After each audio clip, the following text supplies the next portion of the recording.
La cabreta i els 7 llops, un llibre de Vivim del Cuento.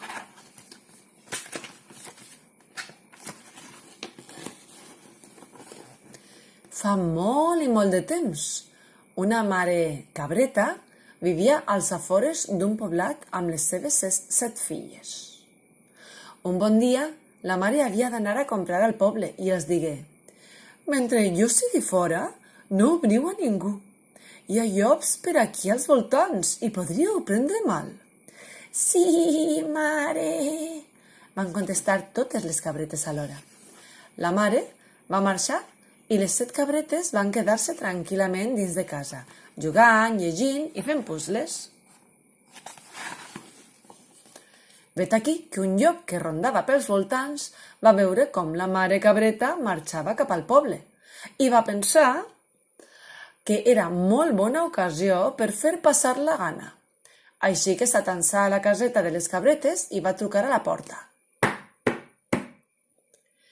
Les cabretes, espantades, es van amuntegar rere la porta i la més gran de totes preguntà amb veu tremolosa: «Qui hi ha?»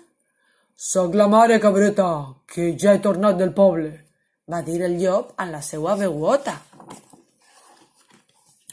Les cabretes no van reconèixer la veu de la mare i van començar a dubtar, així que, per assegurar-se'n, li van demanar que passés la pota per sota la porta.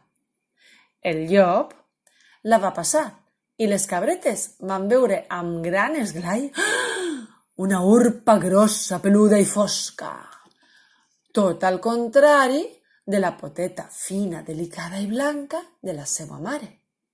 Les cabretes li van dir: «No, tu no és la nostra mare, no t'obrirem pas, llop!»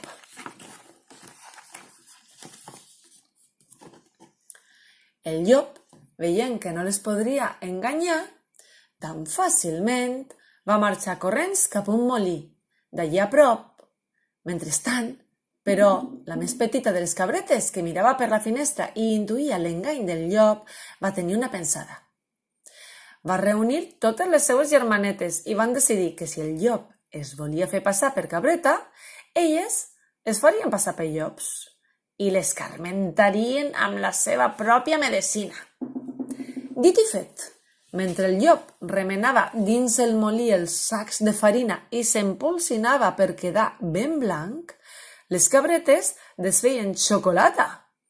Una per una s'anaven sucant dins la gran olla i quan en sortien ja no eren blanques, sinó ben fosques com el llop.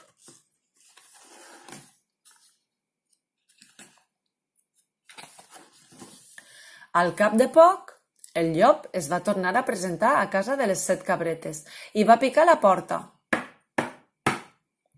«Qui hi ha?» va respondre la més gran de les cabretes mentre se li escapava el riure per sota el nas. «Soc la mare cabreta, que ja he tornat de comprar». I per segona vegada, les cabretes li demanaren que passés la pota per sota la porta. Van veure que era una pota blanca, com la de la seva mare, però la veu ronca del llop el delatava, i li van dir: «No, tu no és la nostra mare, tens la veu molt ronca i la mare té la veu fina, així que no t'obrirem pas, llop!»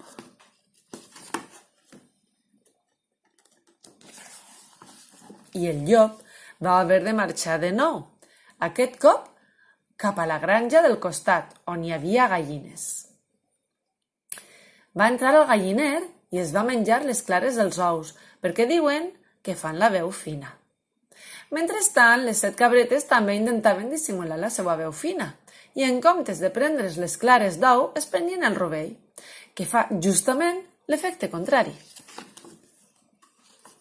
Al cap de res, el llop, que s'havia posat un vestit més farina a sobre i feia la veu fina, ja semblava ben bé la mare cabreta. Tornà a presentar-se davant la casa de les 7 cabretes i tornà a trucar a la porta. «Qui hi ha?» va respondre la gran de les 7 cabretes mentre totes les germanetes es picaven l'ullet. «Obriu-me, filletes, soc la mare, ja he tornat del poble», digué el llop amb una veu fina i dolça. A veure, ensenya'ls la pota per sota la porta.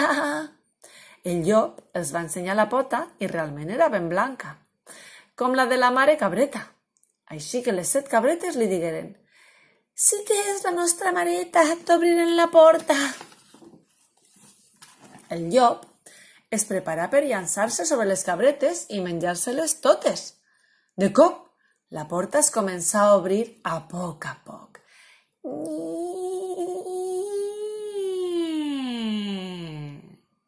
I va fer un gran salt. Pam! I entrà dins la casa fent un crit que amb la seva nova veueta va ser suau i dolç com un flautí. Però, en comptes de trobar-se 7 cabretes, es va trobar 7 llops ferotges que se'l volien cruspir, perquè devien pensar que ell era una cabreta, de tan ben disfressat que anava. El llop va començar a córrer per tota la casa, intentant fugir d'aquells 7 llops ferotges, que s'ho passaven d'allò més bé, cridant i espantant. El llop per escarmentar-lo de valent. I així, entre crits i corredisses, cadires que queien per terra i gerros que es trencaven, va arribar la mare cabreta, que va entrar corrent perquè havia vist la porta oberta de bat a bat. Quan va veure aquell espectacle, primer va tenir molta por, perquè es pensava que hi havia 7 llops ferotges ficats dins de casa seva perseguint l'última de les seves cabretes. Però ben aviat la mare cabreta s'adonà del doble engany, que hi havia hagut les seves 7 filles havien estat astutes i havien escarmentat el llop. La mare cabreta va fer un crit. «Bé, ja n'hi ha prou!» De cop i volta, tot l'enrenou s'aturà. Pam! I les 7 cabretes, disfressades de llops, i el llop, disfressat de cabreta, van quedar com escatirots, estaquirots. Llavors, la mare cabreta es va dirigir al llop, que tremolava de por i estava tot encongit. Ja t'està bé. Ara ja saps què se sent quan algú més gran i més fort t'amenaça i se't vol menjar. No tenies per què venir a menjar-te les meves filles. Espero que hagis après la lliçó i no tornis a aprofitar-te dels que són més petits que tu. El llop estava arraulit i penedit d'haver volgut enganyar les cabretes i haver-se-les volgut menjar. No li havia agradat gens ser cabreta per uns moments. No pensava que ser perseguit pogués fer tanta por. Però llavors la mare cabreta es dirigia a tots plegats i els va renyar. «Ara bé, us hauré de castigar a tots, perquè, volent enganyar-vos els uns als altres, heu fet una cosa que està molt malament, i és que amb el menjar no s'hi juga. Què és això de malgastar la farina, els ous i la xocolata? Ja podeu anar passant tots cap al riu a rentar-vos bé, que vull que les meves 7 filles tornin a ser cabretes i el llop torni a ser llop, però tots amb la lliçó ben apresa».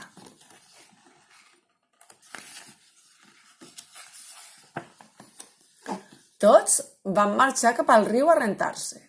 De mica en mica, el llop va tornar a tenir la pell fosca i la veu greu, i les cabretes van tornar a ser blanques i a tenir la veu fina.